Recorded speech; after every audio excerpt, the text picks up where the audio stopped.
todas as coisas cooperam para o bem daqueles que amam a Deus, segundo o propósito pelo qual foram chamados. Muito bom dia, que a graça e a paz do nosso Deus nessa manhã esteja sobre você e sobre toda a sua família, que a cada dia que vivamos mais para o Senhor, tendo a plena certeza que Deus conduz a nossa vida, nos abençoa, está aos nossos lados para nos proteger e nos amparar.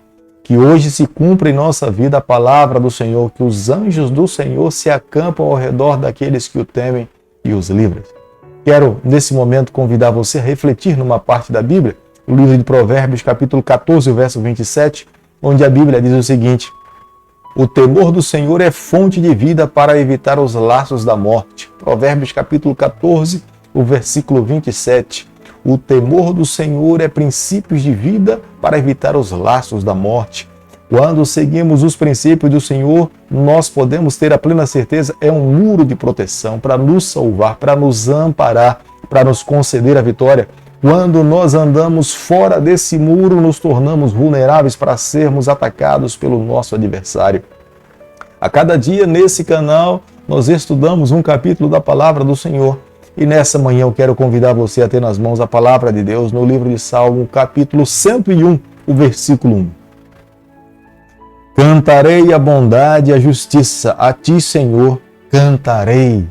O salmo que nós estaremos a estudar nessa manhã é um salmo onde o salmista ele começa a descrever alguns princípios que devem reger a vida de um governante, de um rei. Ele entendia que esses princípios foram princípios estabelecidos por Deus para a sua vida. O rei Davi tinha plena consciência de um fato. Ele era um governante da nação de Israel, mas quem na verdade determinava a maneira como é que ele deveria se conduzir como rei do povo de Deus era o próprio Deus. Portanto, ele estava sentado no trono, mas era Deus que regia a sua vida. Se nos dias em que nós vivêssemos, todo governante, todo líder político pudesse ter consciência desse salmo, tenha certeza, a sua liderança seria uma liderança salvífica, a sua liderança iria influenciar muito mais outras pessoas a viverem com equidade, com justiça, com retidão nos dias em que nós estamos vivendo. Todos nós que vivemos nesse mundo, vivemos infectados com o pecado. É por isso que somos chamados a cada dia a morrermos para nós mesmos e nascermos para uma nova vida. O próprio apóstolo Paulo um dia declarou: já não sou eu mais que vive, mas Cristo vive em mim. Este é o sonho para todo cristão, este é o sonho para toda pessoa que nasceu nessa terra, morrer para o pecado e viver para Cristo. Renunciar à sua vontade e aceitar a vontade do Senhor. Este era o desejo que Davi tinha a cada dia e que vivia, e esperava que toda a sua nação pudesse ser influenciada pela sua liderança. O salmo que nós estamos estudando nessa manhã foi composto com o objetivo para que quando Davi fosse entronizado, ele jamais se esquecesse desse compromisso com Deus. Mas futuramente, quando outros reis se entronizaram na responsabilidade de governar o povo de Deus, esse salmo mais uma vez foi cantado, recitado, para que ele jamais se esquecesse. Ele estava no trono, mas quem deveria governar sempre seria o Senhor. O rei deveria se comprometer diante de Deus, primeiramente, diante de toda uma nação, reinar com justiça, reinar com equidade, ser fiel a Deus, amar a cada súdito, jamais deveria lesar para se beneficiar do direito que ele tinha de estar governando o povo do Senhor. Pelo contrário, ele deveria abrir mão do seu ego para que pudesse cumprir a vontade do Senhor, para que cada súdito pudesse entender que era amado por Deus. Mas todos nós temos a plena consciência de uma coisa: somente Jesus Cristo poderá governar perfeitamente, com toda a integridade, sem jamais machucar ou ferir uma das suas ovelhas. Somente Cristo tem essa perfeição. Todos aqueles que se assentaram no governo de uma nação, de alguma forma, de algum modo, transgrediram a lei, feriram alguém, mas somente Cristo é perfeito, somente Ele cumpre todos os requisitos da lei, somente Ele reinará por toda a eternidade, com toda a equidade. Duas qualidades intrínsecas no reino do Senhor é justiça e lealdade. Jamais conseguiríamos reencontrar lealdade e justiça no verdadeiro sentido dessas palavras, no âmbito espiritual, como Cristo vive na vida de um governante nos dias em que nós estamos vivendo.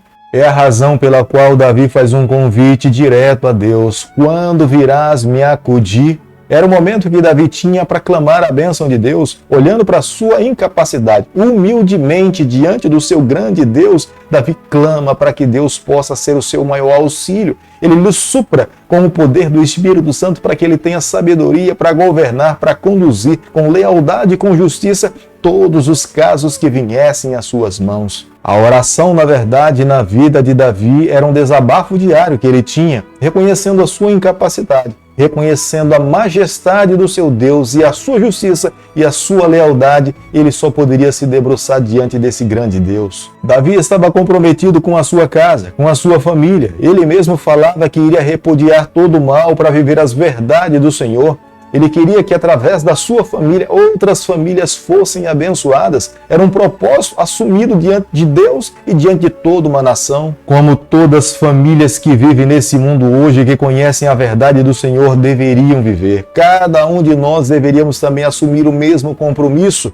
Deveríamos tomar a decisão de jamais permitir que nenhuma coisa má ou mal pudesse estar diante dos nossos olhos. Tudo aquilo que entendemos que é para o nosso crescimento, que é amável, que é de boa fama e que assim serve para o nosso crescimento espiritual, isso deveríamos colocar diante dos nossos olhos e diante da nossa mesa. Mas aquilo que desagrada ao Senhor, fere a lei de Deus, os nossos olhos jamais deveriam contemplar. A idolatria era um dos males que atormentava o povo de Deus naquela época, e era sobre isso também que Davi estava falando, que ele jamais iria permitir que os seus olhos se demorassem sobre os ídolos. Mas se isso viesse a acontecer, logo os seus olhos mais uma vez se voltariam para Deus, porque ele reconhecia que somente ele era digno de toda adoração. O clamor do salmista no verso 4 é que Deus tirasse do seu coração as ações dos perversos. Aqueles que, na verdade, usam o poder para se beneficiar de alguma coisa.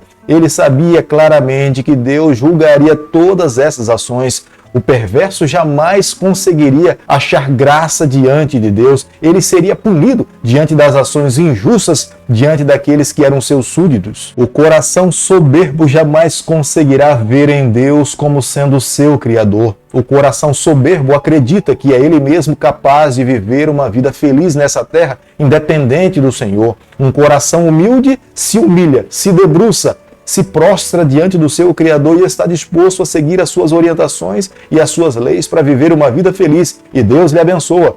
Mas o soberbo, o perverso, o altivo, esse na verdade dá as costas para o Senhor, e o final das suas escolhas será a destruição eterna. Salmo capítulo 101, o versículo 6, a Bíblia diz o seguinte: os meus olhos procurarão os fiéis da terra, para que habitem comigo e que andem em reto caminho, esse me servirá. Davi tomava uma decisão diante de Deus e diante de toda uma nação. Ele queria que os justos e os íntegros fossem os seus amigos. Para influenciar toda uma nação só seria possível se essas pessoas andassem ao seu lado. Mas se ele escolhesse amigos que tinham uma índole má, eles também iriam acabar lhe influenciando e lhe levando por caminhos tortuosos. Mas para que ele pudesse alcançar a salvação, manter-se como líder do povo de Deus, ele deveria se associar a pessoas de boa índole. Davi sabia que por alguma razão, em algum momento, seu coração poderia se envolver com o mal. Mas a partir do momento em que ele tomasse consciência que tinha se envolvido com o mal ou com o pecado, ele se voltaria para o seu Deus. Ele abriria o seu coração, ele confessaria os seus pecados, e ele sabia que um Deus de amor, um Deus de misericórdia, como era o Deus de Abraão, o Deus de Isaac, lhe daria a oportunidade de viver uma nova vida, teria uma nova chance. É por isso que Davi escolhia entre cair nas mãos dos homens ou cair nas mãos de Deus. Era muito mais preferível cair nas mãos de Deus, porque no seu relacionamento pessoal com o seu Deus, ele entendia que era um Deus da graça, um Deus do amor, o Deus da segunda chance. Querido amigo, para que nós vivamos nos dias em que nós estamos vivendo em perfeita harmonia com a palavra do Senhor, com a vontade de Deus, é necessário a cada dia nos valermos da sua palavra, é necessário a cada dia refletirmos nos princípios divinos, é necessário a cada dia permitirmos que sejamos mais do Senhor e menos dessa terra. O nosso coração tem que estar mais ligado com o céu e menos com esse mundo, mas muitas vezes não é isso que tem acontecido conosco. A nossa mente, a nossa agenda está mais comprometida com essa terra do que com o nosso Criador. Por isso que a cada dia temos que amá-lo e permitir que ele seja o centro da nossa trajetória. A nossa família, cada dia, precisa ser liderada com esses princípios. Precisamos ensiná-los a amar mais a Deus. Precisamos ensiná-los a ter um relacionamento mais sólido com o Senhor. Precisamos ajudá-los a entender o que Deus espera que cada um de fato possamos viver. Vivendo dessa forma, tenha certeza que a nossa família será uma influência salvífica para outras famílias que ainda não conhecem a Jesus. Nós precisamos a cada dia sermos mais tolerantes com aqueles que vivem nesse mundo, aqueles que não conhecem a palavra do Senhor, aqueles que declaradamente transgridem as leis de Deus. Se nós não formos clementes, misericordiosos com essas pessoas, nós jamais teremos condições de apresentarmos as verdades a essas pessoas e elas jamais conseguirão vir a Cristo em nossa vida. Precisamos agir como Cristo agiu, com amor, com graça, com misericórdia, mas sempre vivendo uma vida fiel ao Senhor. O compromisso com Deus irá determinar o tipo de amigo que nós escolhemos nessa terra. Amigos que nos influenciam para o céu ou amigos que nos influenciam para essa terra. Davi escolheu andar ao lado de amigos que lhe influenciassem para a eternidade. Deve ser esse parâmetro que deve conduzir a nossa vida. A cada dia que vivemos, devemos viver mais para o Senhor e menos para essa terra. Querido Pai, em Tuas mãos, nessa manhã, nós nos colocamos, confessamos as nossas falhas, nós abrimos o nosso coração, nós queremos ser do Senhor por toda a nossa vida. Fica conosco no decorrer desse dia, é o nosso pedido, é a nossa oração que o fazemos em nome de Jesus. Que o Senhor te abençoe e te guarde, que Ele faça resplandecer o seu rosto sobre você, que Ele sobre você levante o seu rosto e conceda a sua paz em nome de Jesus.